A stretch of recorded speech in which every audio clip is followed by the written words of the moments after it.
It is a peculiar sensation, this double consciousness, this sense of always looking at one's self through the eyes of others, of measuring one's soul by the tape of a world that looks on in amused contempt and pity. When you have mastered numbers, you will in fact no longer be reading numbers. Any more than you read words when reading books, you will be reading meanings. Herein lies the tragedy of the age. Not that men are poor. All men know something of poverty. Not that men are wicked who's good. Not that men are ignorant. What is truth? Nay, but that men know so little of men. One thing alone I charge you, as you live, believe in life. Always human beings will live and progress to greater, broader, and fuller life.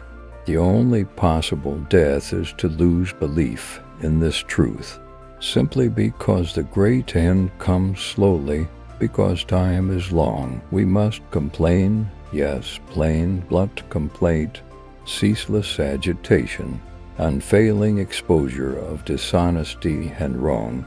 This is the ancient, unerring way to liberty, and we must follow it. Oppression costs the oppressor too much.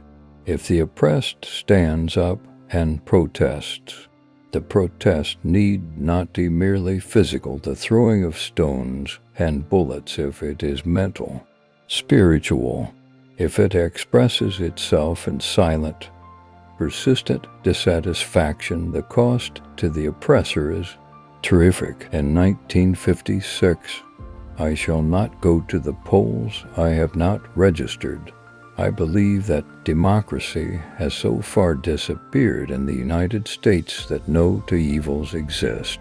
There is but one evil party with two names, and it will be elected despite all I can do or say. I believe that all men, black and brown and white, are brothers, varying through time and opportunity in form and gift and feature, but differing in no essential particular, and alike in soul and in the possibility of infinite development. And the final product of our training must be neither a psychologist nor a brick mason, but a man, and to make men, we must have ideals, broad, pure, and inspiring ends of living, not sordid money-getting.